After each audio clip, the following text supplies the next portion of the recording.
پاکستان تحریک انصاف ګوند دعوه کړې ده چې اسلام آباد کې د هغوی په مظاهرچیانو د امنیتي ځواکونو په ډزو کې په لسګونو بېګناه وګړي وژل شوي او په سوونو نور ژوبل شوي دي. د پاکستان امنیتي سرچینو د تحریک انصاف دعوه دروغ بللې ده او وایي چې د وژنو په خبرونو کې حقیقت نشته،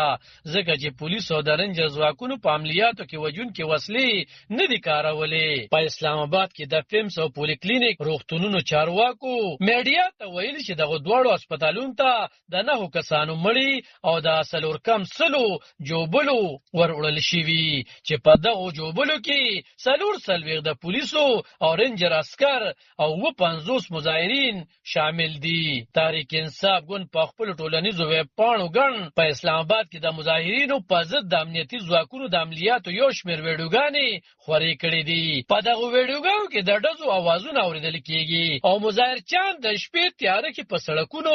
وارخطا منډې وهي. په اسلام آباد کې تحریک انصاف احتجاج ته د زرګونو په شمېر کې پښتانه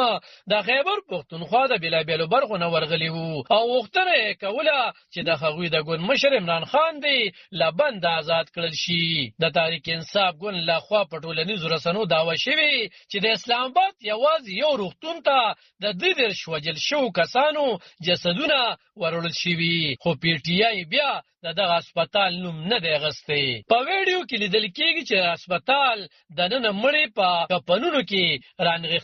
رانغښتي شوي په بیډونو پراته دي او تر شا یې د یو نامعلوم تن غږ اورېدل کېږي او هغه وایي چې یوازې دې هسپتال ته 33 مړي راوړل شوي دي، خو د دغه ویډیو نه بیا نه واضحه کېږي چې دا مړي دا کم وخت دي او یا بیا په کوم هسپتال کې پراته دي. خو په اسلام آباد کې کارکونکي خبريالان وایي چې د پی ټي آی د مړو په دعوه کې هیڅ حقیقت نشته او دغه دروغ خبره ده، ولې چې تر اوس وخت پورې یو هسپتال یا د پولیس ثانې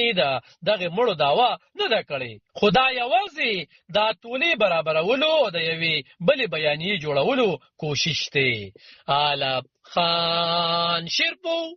دلبر نیوز 400 پاکستان.